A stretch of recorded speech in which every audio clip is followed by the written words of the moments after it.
Hello and welcome to Sacred Psychology, the podcast for misfits and mystics. Here, neuroscience and spirituality go hand in hand. Join me, Tamara Powell, on a no-holds-barred adventure outside the box, because that's where all the truly great shit happens anyway.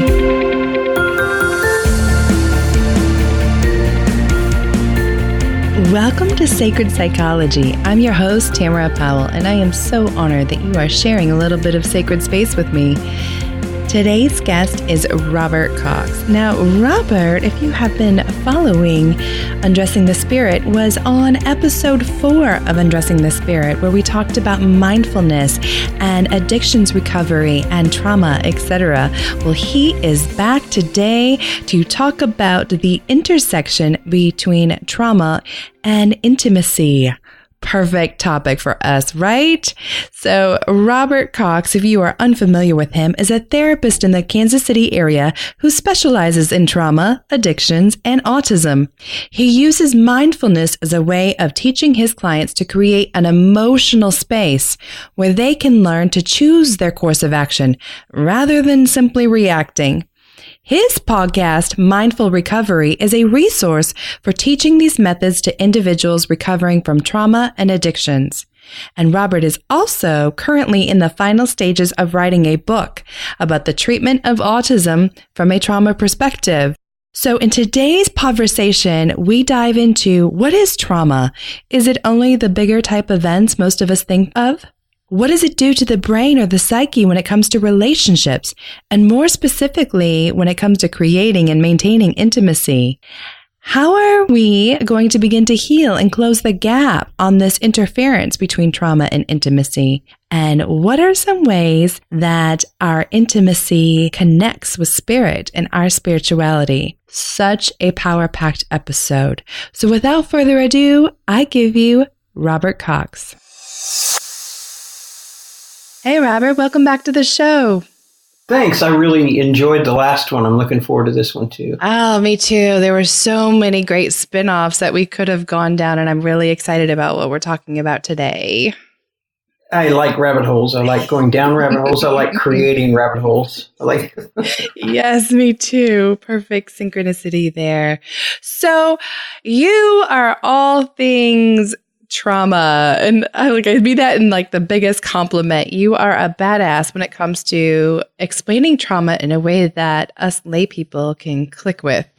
Yeah, I don't know you qualify in lay people, but yeah. I feel like it when it comes to this subject sometimes.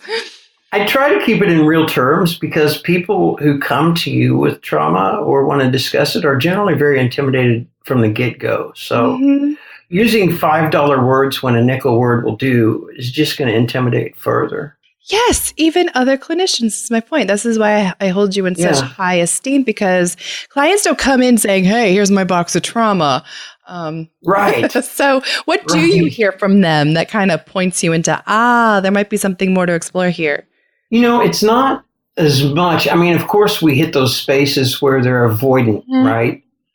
Like I've had people that like every time you would ask about family history, to be like, I don't know why you want to know about my family. I had an individual, I don't know why you want to know about my family, you know, and then we find out that there was a murder in front of them, you know. Oh my. And it's like, okay. That's traumatic. That's big T trauma. Yeah. Maybe that was why I wanted to know about your family. But it's generally what leads me down that rabbit hole is behaviors more than anything they say, right? I mean, you can watch the way that anxiety is expressing in their life, watch the way that, you know, I tell my trauma patients, and they think I'm psychic. It's not that I'm psychic. It's that I know trauma and I've lived trauma, and so I get it. But I'll say, let me guess, every time you go in a restaurant, you have to pick the chair that's to the wall so that your back's to the wall. And they're like, how do you know that? And I'm like, because that puts you in a position of being able to scan your environment for safety. Right. So it's things like that. It's just knowing the behaviors of, you know, if it looks like a duck and it walks like a duck, it's probably a duck. Right. So what I hear you saying is that, you know, all of us have likely had some experience that cause us to behave in ways that we may not even pick up on, but perhaps are no longer serving us. Right. Yeah. And, you've got addiction issues. Always underneath addictions is trauma. Always. Right. This was how I started to see autism as a trauma event when nobody else was really talking about it, because look at how they're behaving. Look at they rock back and forth. The stemming behaviors are all about trying to control my head from exploding. Right. And that's a trauma behavior. So what's going on? Right. So that's really how I started. First one that I ever heard link autism to trauma. Oh, yeah, but it is. I mean, it's the sensory issues in the world are constantly beating on them. It's incredible. It's like, this. And I think a lot of that is, one of the things you asked about at one point was the difference between the big traumas and other trauma. And that's it. It's those little traumas over time that never let up that become the biggest traumas. Bigger even than being in war, bigger than being a prisoner of war, bigger than being beaten, bigger than a car crash or a tornado, is someone following behind me constantly telling me what a piece of shit I am. Right? That insidious verbal or emotional abuse. You're right, because I think of it as those big T traumas like war or rape or I don't know, any of the big ones. Our brain almost knows what to do with that. It's like, well, of course that's going to make me upset. But we don't know what to do with a supposed to be loving partner who may even be loving at sometimes, consistently rejecting our boundaries. Right. Well, I mean, and there are two ways in which these little T traumas become bigger than the big T traumas. And a big T trauma, not to minimize it, because especially in the case of rape and sexual assault, your brain has completely freaked out in that moment, and it has rewired you to be hyper vigilant in every situation that might even resemble that in the most minute detail. Right. And so now a woman no longer feels safe if it's too dark outside, or no longer feels safe if she's in the wrong environment because that's where she was attacked. And so I don't want to minimize that one event. But the difference is that these little T traumas, this instability in my environment as a child repeatedly, is constantly rewiring my amygdala and my limbic region, constantly rewriting those connections, constantly working on the brain to be hypervigilant.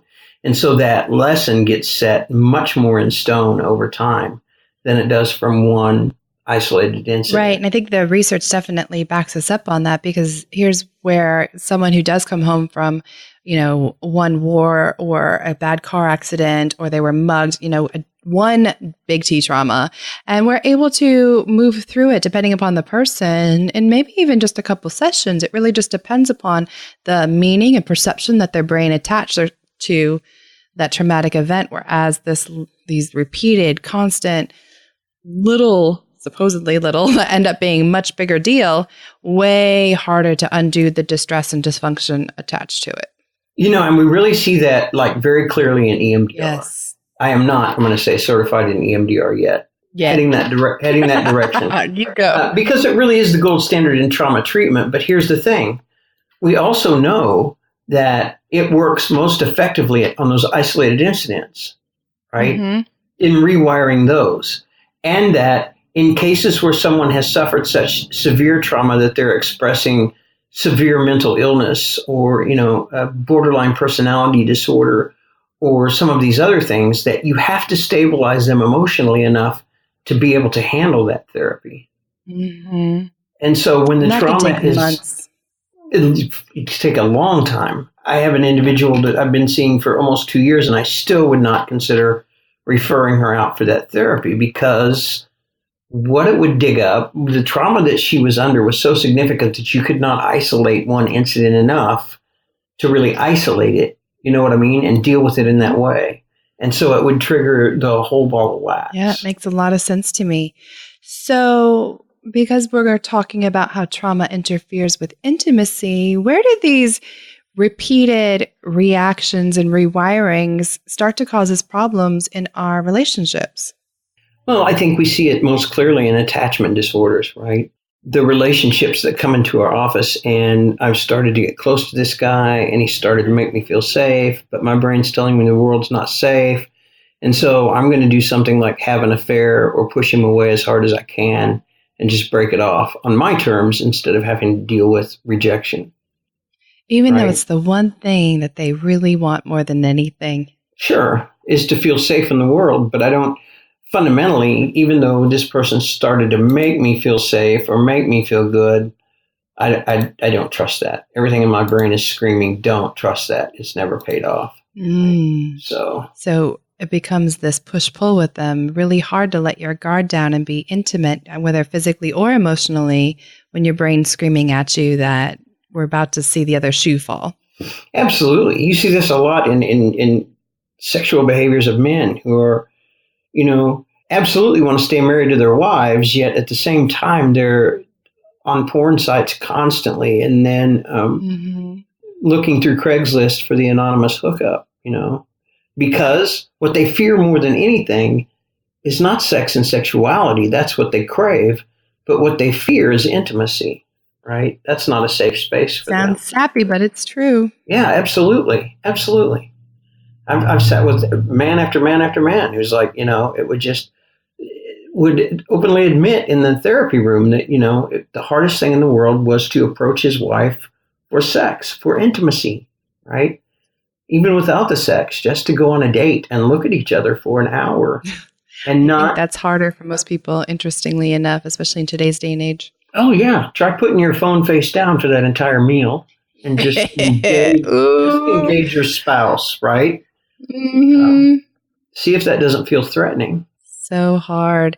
And I've actually seen a big rise in women, even down to teenage girls. And I don't necessarily think it's a bad thing on one hand, where we're becoming more assertive, even to the point of aggressive.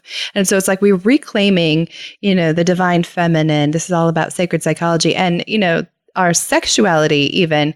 However, there's this piece where even if I'm honest, where I'm great with being sexually empowered and approaching, a lover for sex, but I then get self-conscious about needing them or about wanting affection or verbal affirmation. So it's really that intimacy piece that I have no problems being physically intimate, and get naked for a lot of women these days pretty quickly. But that piece of, but is it okay that I still want you to show me tenderness? Is it still okay that I miss you? I think underneath that question is, am I safe being vulnerable with you? Yes. Right? If I get vulnerable with you, am I going to get hurt? And I tell my young adults in the autism group that I do on intimacy and relationships, and I can guarantee you two things about relationship. One is you will be hurt. And the second is it will be worth it. Right? I love that. So if we can get past the point of being afraid of vulnerability and understand, there are parts of this that's going to suck, but it's going to be worth it. Then we can move forward in an almost fearless way, right? I wish we could all have, like, my daughter's a little daredevil, right? So we're on this, at the lake where her grandmother lives, we're out and there's this cliff that's about 50 feet high or so, and we're getting ready to jump off of it. There are two 17-year-old boys. No, you go, right? And this little 11-year-old girl pushes them apart and says, excuse me, and just jumps, right? I wish we could all do that with that vulnerability space, right? Yes, there may be rocks down there, but this is going to be totally fun, right? You're so right. And there's two directions I want to take that in. The first one is helping people understand that regardless of the hurt, that it's going to be worth it. People instantly, I don't know about your clients, but they're like, but what if that means that I lose them? And I'm like, right. But do you really have regrets about attempting this relationship? Right. Do you really have regrets about giving yourself permission to go on this adventure that right now, by all intents and purposes, appears to be pretty fucking fantastic? Yeah. And it's that way in every relationship, whether it's an intimate sexual relationship or it's just a deep friendship or connections to family. Another time with my daughter, she's sitting and crying because this man that she was the only caring grandfather she ever knew besides my father had passed away. And she was like, how come it hurts so freaking much? And I said, because it was real, Right. And she said, but I wish it didn't hurt so much. I said, do you wish that enough that you'd never known him? No. That's what I'm saying. That's exactly and that's what I'm saying.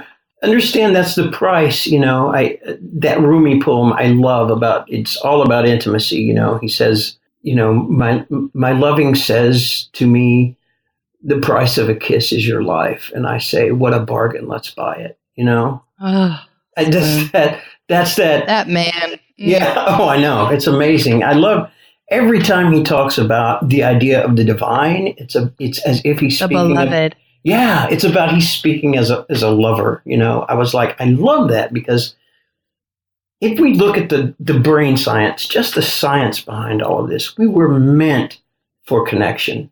Mm-hmm. Everything in our brain functions best when we're in connection. Everything. All the neurochemicals are jazzed when we are in connection with another human being or with the divine. We find the same thing when we do the brain scans of people who are in prayer and meditation as we do when we're doing the brain scans of people who are intimately involved with one another. And it really transcends language and culture. That's what I love about Rumi. He was, a Sufi, an Islamic mystic. Yeah. And we see this in Jewish mysticism. He was an Islamic mystic like 800 years ago, Mm-hmm. and it still holds true. What he says still makes me go, oh my God, I love this guy. The feels. I just want to sit at his feet for an hour and, Which is why that hurt is worth it, because really what you're saying, and I echo it all day, every day in my practice as well, is that there is no greater high than that connection, like we talked about on our first podcast together, that sacred space of flow, whether it's between therapist and client, whether it's between person walking down the street and the homeless man asking for money. When you stop and you have this connection, we are wired for it. Our whole brains light up and reward that sensation. And those are the moments that people talk about on their deathbed. They're not talking about, oh, I'm so glad I bought that house. Right. And I think as a therapist, I have to be very careful about that because I am greedy about that connection, right? That connection moment. And I have to be very careful that I'm not like pushing too hard for that, right? Because we just have to let it, and it's the same in relationship. We have to let it flow naturally. Let it happen. Be ready for it when it shows up, right? Because when your oxytocin chip comes in, be ready for it, right?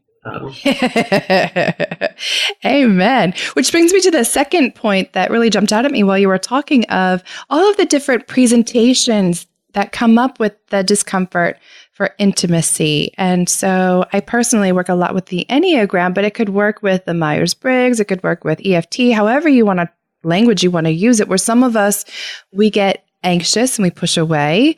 Others of us get angry, and paying attention to the ways that trauma, if we're using that language today, shows up and interferes with it fucks with our relationships. Yeah. You might just get hella angry when your needs aren't met. I might get uber anxious or neurotic. But pick your poison. All of those feelings, the angry, the nervous, the anxious, those are all limbic region responses, right? To fear. The bottom line is I'm afraid of this space. And so my amygdala starts secreting cortisol and adrenaline, and that makes me feel anxious, nervous, angry, right? I go into a cortical steroid rage, right? And so I love it when you talk nerdy. This is why I'm such a proponent of mindfulness, because even if I can teach my people in those spaces where you're starting to feel that anxious and that rage, let that trigger breathing instead of rage, right? The pause and the stimulus and the response. Exactly. And you create that space in that single breath where your body is telling your amygdala and your limbic region, we're okay. We can handle this, right? And then you open yourself to those more complex and more fearful emotions, that lead to intimacy.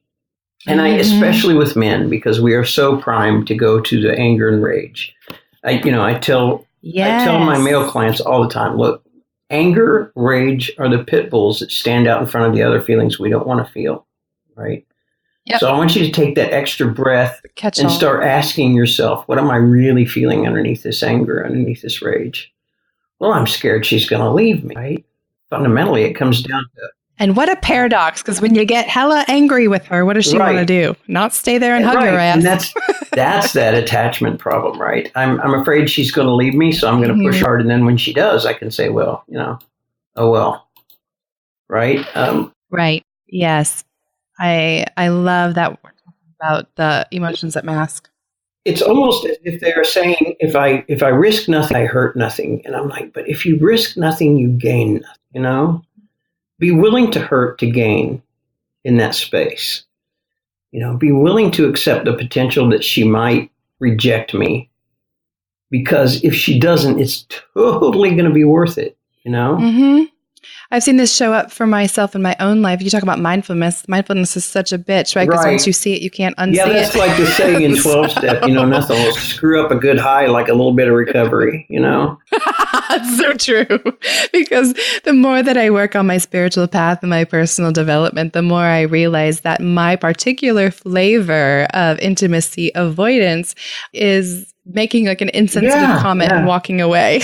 It's this little like pushback. And really what I'm afraid of is what you tapped on earlier of, I don't know if you're going to like this softer side of me. Is it okay, to be sitting here noticing which particular emotions are masking it? And because I'm usually more on the divine masculine, it is that angry angst of, oh, I see how it is.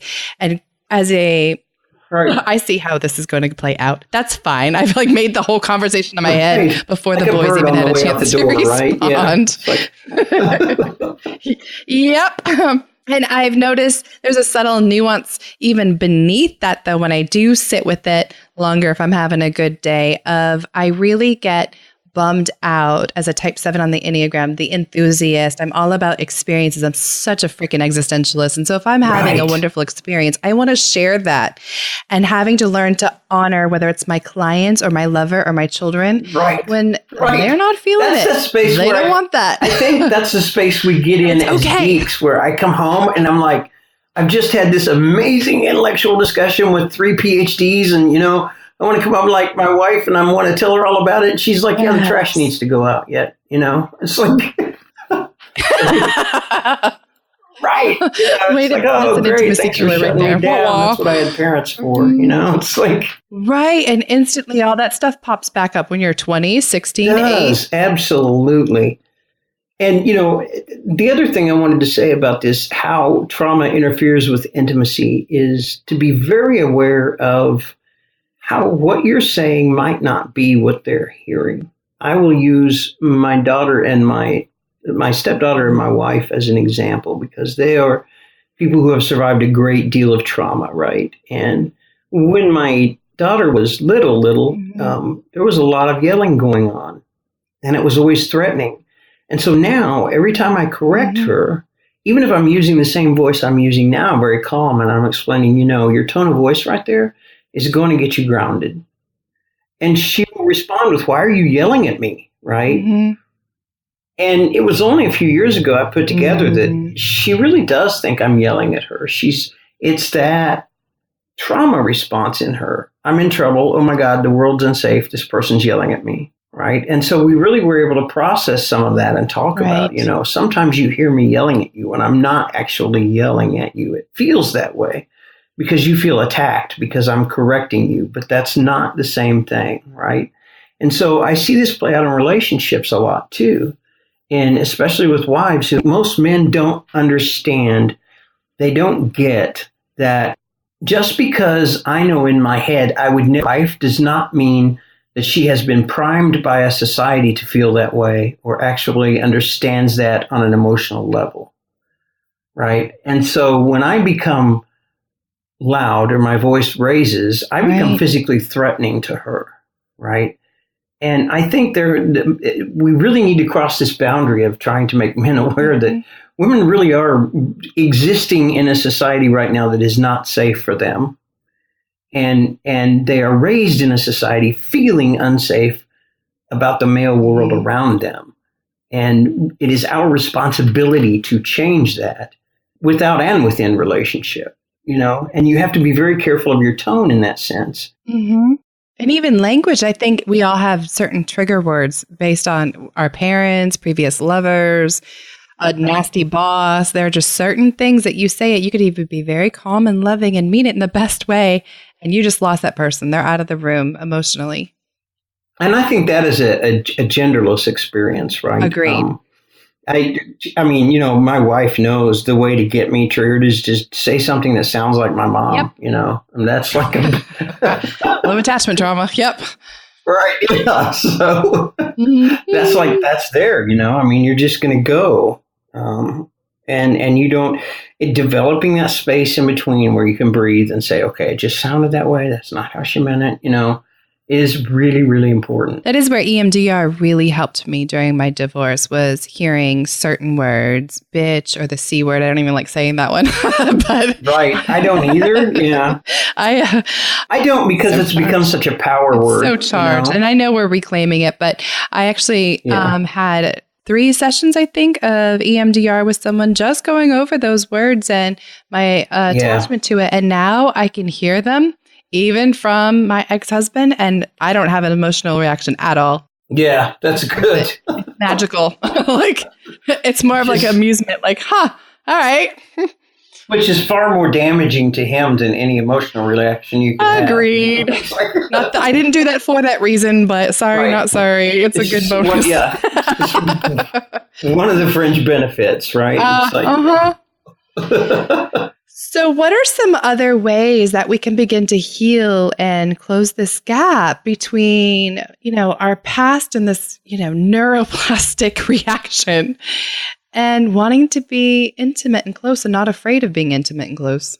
I'm going to pound on what I always pound on, and that is mindfulness, mindfulness. Because, and I tell my clients all the time, don't wait to start breathing until you're already pissed off or you're getting there, right?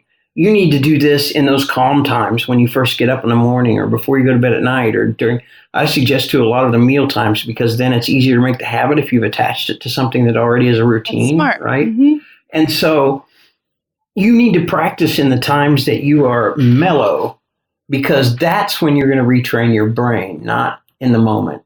Right. I 25 years in developmental disabilities, I'm watching staff say to someone who's throwing televisions out the window, remember to breathe, right? Oh, he's breathing. He's going to take a breath before he throws the TV and after he throws the TV, but you're not going to stop it at that point.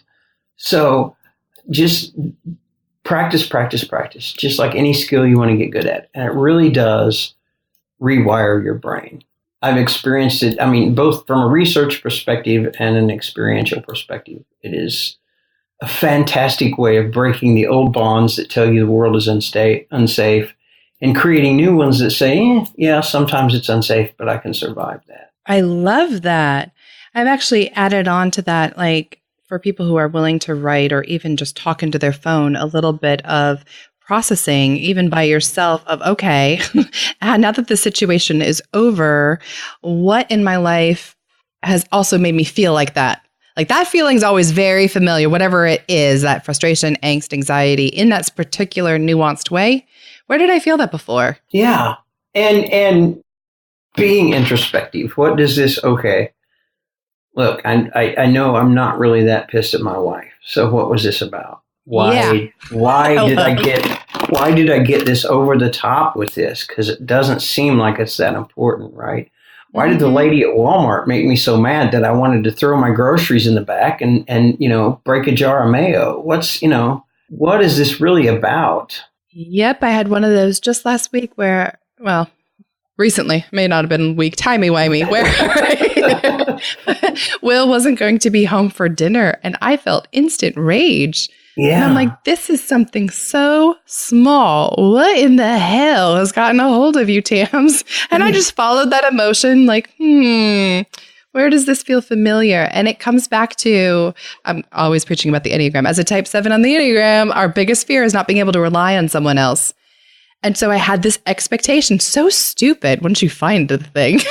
I'm like, oh, I can't really, we're not going to feel like he's reliable because he's not going to be where we wanted him to be. Yeah. Once I found the thing, it was much easier to let it go and return back to that base step of mindfulness. Honestly, though, just being honest here, aren't there times that you're like, okay, this recovery, emotional, regulated stuff sucks. I just want to be pissed right now. All the time. And sometimes I will, if I'm honest, I'll give myself a moment of it. I'm like, I want to be mad. All right, throw your temper tantrum for 5 minutes and go. Sometimes we just have to indulge the angry child, right? Yes. Just because I so admire 5-year-olds for their ability to just throw themselves down in the middle of Walmart because they can't have candy. I want to do that on a regular basis, you know? It's like, and I will allow parts of it myself because I work with internal family systems. I'm like, I see that part of the control panel. Go ahead and stomp with another more nurturing part watching, you know? Right. That's as long as part of me remains an adult, I will indulge. And so that inner angry child likes to drive towards Alabama because there ain't nothing down there and just music blaring, you know, bra off, windows down, looking hella crazy, I'm sure. Have a hot moment, not attached to anybody else, not hurting anybody else. I'm just letting it out. And it's that almost, you know, I am morally justified in being angry at this point, right? Sure. It's a little bit of a reparenting process but recognizing that, I think that's very healing to go, you know what? Previous people in my life have let me down. And so while this is currently a small issue, he was not where I wanted him to be. That could have been attached to somebody in a much bigger event, not being where I needed them to be. Absolutely. Absolutely. And so much of being okay in that space too is aside from the mindfulness, is about, and I use mindfulness to do this, and I use a lot of visualizations to do this, but creating a safe space within myself where I know that no matter what hits the fan, everything's going to be okay. Yeah, quit judging yourself. Right. And a lot of that has to do with connecting to that divine, right? Let's create a space where, okay, Father was hurtful, but we're going to create it. And I see this a lot in Christianity, the idea of, or even any paternalistic kind of monotheistic system. All the Abrahamic faiths. Right. Sure. We end up with the idea of God as Father is unappealing to me. Right. Mm-hmm. And so it creates that there's nowhere safe to be now. Right. There was nobody safe in my life when I was a child. And now I don't even have a safe faith that I can cling on to. And so we really work a lot to create this safety inside, and let's revisualize what that looks like and create a safe space for myself where I can just be okay. I don't know if you've heard of John Bradshaw. I have. Okay. I think he's a rock star. He absolutely was responsible for saving my life in a big way in my own recovery. And part of that was using that kind of visualization of becoming the safe parent for my own child, right? So good. And so a lot of times I have visualizations I will use with people where we imagine creating this safe space. So what does it look like? Are you in the middle of the woods? Is there a stream there? Are you sitting on a rock or a log or just on the ground? Or what is this? Is the sun out? Is it kind of cloudy? What's really painting this picture? And then all of a sudden you see this child in front of you. What would you say to them? You know? And inevitably, they're able to give to themselves, their younger inner selves, that love and support and comfort that they never received, right? Mm-hmm. And so we start then to become what we never had. And as we do that, I see people being able to sit with that vulnerability more, right? Because now I'm less reactive and that child is less afraid every time something gets triggered. So true. I know it sounds sappy and trippy, but it really works. It feels sappy and trippy when you first start doing it. I was like, you know, what kind of hokey tarot crystal crap is this? You know, I was like, but it works, right? Bullshit. Right. But it works, right? And it works deeply. I mean, I have had clients in my room just start sobbing because suddenly they realize what they've been missing all of their lives was that feeling that there was an adult who would just keep them safe, you know? Which brings me back to that traumatic reaction, especially in relationships. And, you know, asking your clients, you know, that even though it's going to hurt, it's going to be worth it. And one of the ways that I constantly tell clients, why? Because all you really have to trust is yourself. And when you're working through that parenting process, that reparenting process, what a beautiful way to help them return to trust in self. Exactly. Yeah. There's a lot of connection there. And not only that, but I have seen it help with parents who are having difficulty with knowing how to parent, in that they learn then to be gentle with their own children. right? Oh, how beautiful. And so, and I've had people in session come out of that and go, oh my God, I've not been doing this for my own children. Mm-hmm. And just really commit to starting that process then, right? So they've realized that not only have they been holding on to this wounded, unsafe child, but they've been reacting just like their father towards it and their own children. And what a beautiful paradigm for connecting with lovers as well. Absolutely. Realizing that our lovers probably didn't get everything that they needed from child. Even the best of parents still fail at times. Oh, yeah. And giving them space to rework through that. And for us to be, when I do talk to couples, I don't do a lot of couples work anymore, but telling them how you can be that warm corrective experience. You can provide that warm incubator for them to start to repattern in a different way and not automatically assume that you are out to screw them over or whatever your lover's issue is. Yeah. And not be afraid of, just like we talk a lot about in the room with our clients, not be afraid of the rupture in the relationship, because every rupture is a spot where, if we handle it right, can become a strengthening, healing place. So nice. And usually the best sex follows too. Yeah. Win-win, people. Yeah, win-win. Exactly. So it's just like, even those deeper moments of rupture, I have the ability to come back from that and create a holding space for my partner, myself, for my children, for whoever. And the bond is strengthened then. It's like, it's back to that other Rumi poem that, the broken spaces are where the light enters you.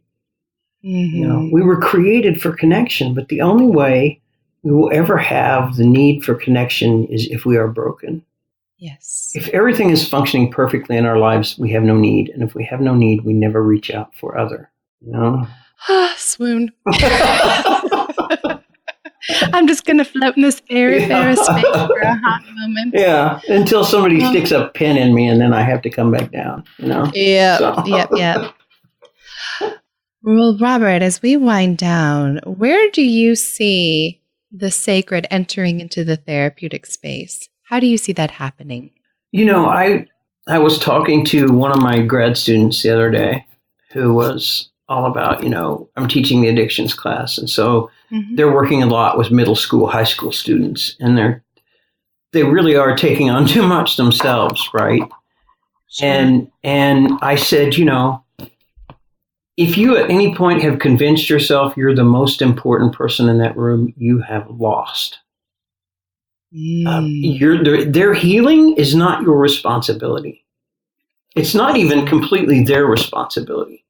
I said, in that moment of connection, I feel like there is a third presence in the room with us then. That divine shows up, right? And there are times that I am not a smart enough guy to know, ask this question, go here, go there. But it comes to me almost intuitively, right? And I can go back on it and I can say, well, maybe I was picking up on this or that, but it's really unimportant, because when that connection is there, and this is part of the reason I get greedy for it, is that we start to realize that there is more than these two people in the room. Mm-hmm. And it's that way with your spouse, with your children, I was just going to say that. Oh my God, This applies to so much. You have to, that's to everything. That's what the whole tantric kind of thing is about, right? Mm-hmm. Is that when it's right and the connection is made, the divine shows up. And it's as if the universe is saying, yes, this is what I meant all along. Right. And so it's that space. And I was talking to my student about that. And I'm like, don't convince yourself that you're only one part of what happens in that room. And when you and the client connect, then what was really intended to happen all along, the healing that was supposed to take place, starts to take place. I tell them all the time, you're, not in a bad way, but you're a tool. That's all you are. So, I love it. And you can be a good hammer and help build healing in this person's life, or a bad hammer and be used to destroy everything they've brought into the room. But you're a tool. Pay attention to that, and pay attention to when the divine shows up, because that's when the master carpenter has picked you up, and your job is just to do the job. Final question. What is sacred to you? What's most sacred? I don't know. I mean, that's a really big question. I don't come on here for big questions. Jeez. No, it's like, Says the guy dropping truth bombs all over the place. It's hard for me to find because what's the feeling? I'm at that place that almost everything is sacred to me in a way. There it is. That's beautiful. I'm at that place where, even when I'm in discussion with people that I'm like, can you really be this dense, right?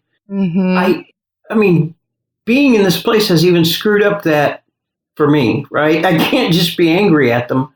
I start seeing the woundedness in them, and then I start seeing how beautiful they are. And then, damn it, I can't be mad at them anymore. That's what the world needs more of. I'm convinced. And so in that sense, I think there is almost, if we are seeing something as profane instead of sacred, then we are not seeing it right.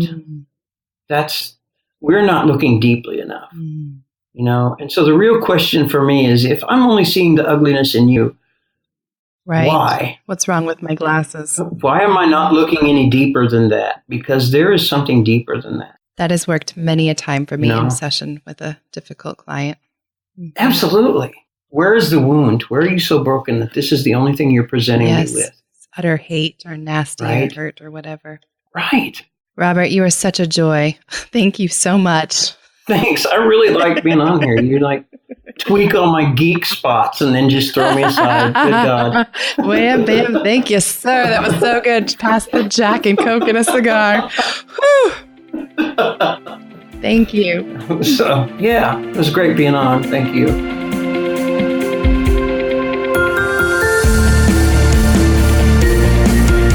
Thanks for listening to the Sacred Psychology Podcast. I pray you found some inspiration and empowerment to go out and make this life the most fulfilling possible. You can follow Sacred Psychology on Facebook and YouTube.